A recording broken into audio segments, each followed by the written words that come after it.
Buckle up, folks. We're diving headfirst into the infernal realms of every Ghostrider game out there, from the early days of pixel-smashing action to the latest adrenaline-pumping titles. We're going to sift through the ashes to find the gems and the duds.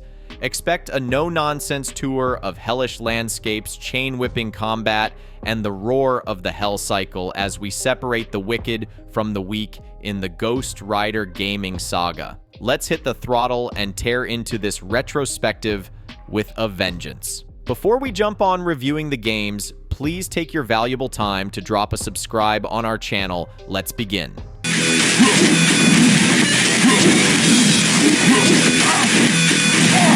Ghostrider on Game Boy Advance. In my experience with Ghostrider on the Game Boy Advance, I found it to be a fairly engaging game, though it had its limitations. As a tie-in with the 2007 Ghostrider movie, it's simpler compared to its PSP and PS2 versions, but it does a good job of bringing the character to the handheld platform. The game positions itself as a sequel to the movie, where I, as Johnny Blaze, am forced by Mephisto to fight demons in hell. The gameplay alternates between on-foot brawling and motorbike riding.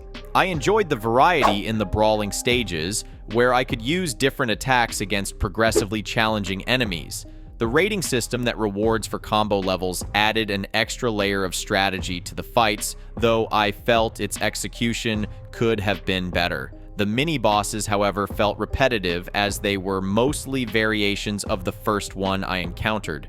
The driving stages were simpler, but provided a nice change of pace from the combat. I appreciated the game's balance in difficulty and the option to replay levels for 100% completion, along with an unlockable, harder difficulty mode. Overall, my time with Ghostrider on the GBA was okay. The game kept things interesting with its combat and driving mechanics, but I felt both aspects had room for further development. It captured the essence of the Ghostrider character enough for a decent experience, though it didn't delve deeply into the character's story or potential. Ghostrider on PlayStation 2 and PSP. Playing Ghostrider on the PlayStation 2, I found it to be a surprisingly decent experience, especially for a movie tie-in game. The gameplay, reminiscent of God of War and Devil May Cry, features a mix of light and heavy attacks, dodge rolls, and a system for unlocking new attacks and health upgrades. The combat is engaging, with unlocked combos adding diversity to the standard attack patterns. The game also includes Hell Cycle levels, where I navigated Ghostrider's bike through obstacles and enemies. These levels were a nice diversion, though the dark graphics sometimes made it hard to see. The game's biggest drawback was its overly dark graphics and a camera that didn't always frame the action well, leading to some cheap hits. There are also combo-shielded enemies that can only be hit with a high combo meter, which added a layer of frustration. The game features unlockables like alternate skins and Blade as a playable character, though I felt Blade's inclusion was a missed opportunity for unique levels. Overall, Ghostrider on the PS2 is a solid, like God of War, but game. It's not perfect, but it offers great combat and decent unlockables, making it worth checking out for a short, enjoyable campaign.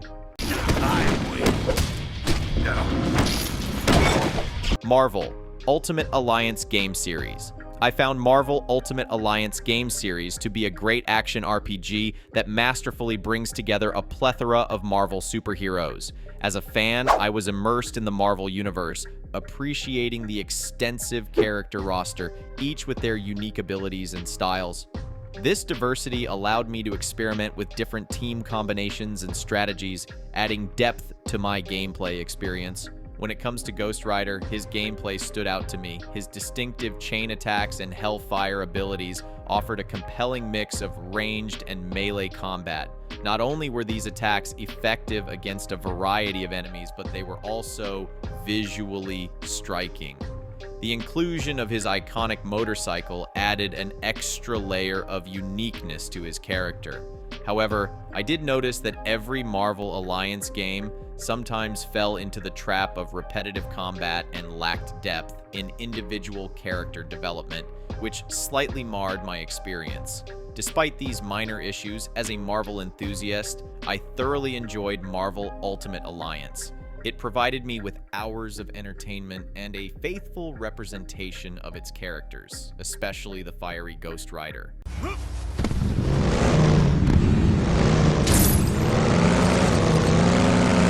LEGO Marvel Superheroes game series. I thoroughly enjoyed LEGO Marvel Superheroes 2013 and its sequel LEGO Marvel Superheroes 2 2017. These games brilliantly encapsulate the Marvel Universe with the unique charm and humor of the LEGO world. I was particularly impressed with the vast array of characters, each meticulously crafted to bring out their distinct traits in LEGO form. The gameplay, rich in exploration and puzzle solving, was enhanced by the unique abilities each character brought to the table. In these games, Ghostrider stood out to me. His iconic motorcycle and chain attacks were wonderfully adapted into the LEGO format, making his gameplay both fun and visually engaging. I found his abilities not just useful in combat, but also in solving various puzzles, making him a standout character in my playthrough.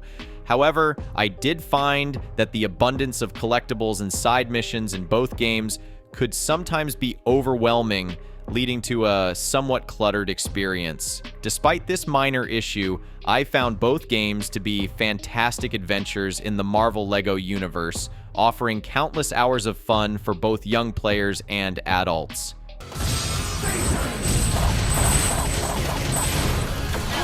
Marvel vs. Capcom 3 2011 and Infinite. Ultimate Marvel vs. Capcom 3 in 2011 really resonated with me, especially as someone who has followed the Marvel vs. Capcom series across various platforms and eras.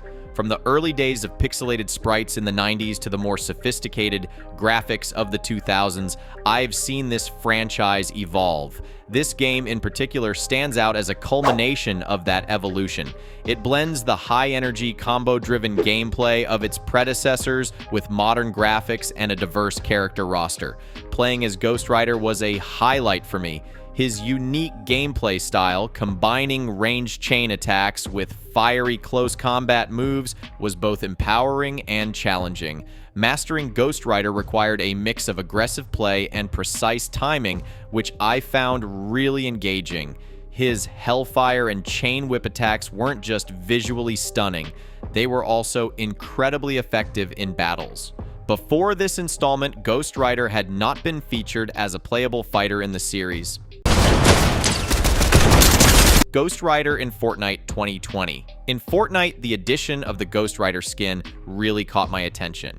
It's a fantastic representation of the iconic Marvel anti-hero, complete with his fiery aesthetic and classic biker vibe.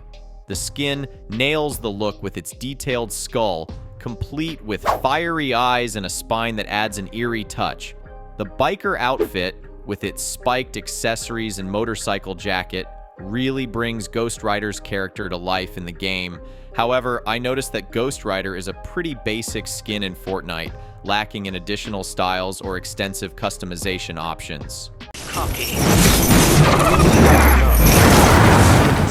Midnight Suns 2022. I am not much of a turn-based game player, but to review the role of Ghostrider, I recently played Marvel's Midnight Suns, and I must say it's a game that pleasantly surprised me. It's not just a turn-based strategy game akin to XCOM. It's also a brilliant superhero social sim. The game revolves around the Abbey, a central hub where I could interact with various Marvel characters, enhancing the gameplay experience beyond just combat. The balance between intense tactical battles and these social interactions created a unique dynamic that I found really engaging.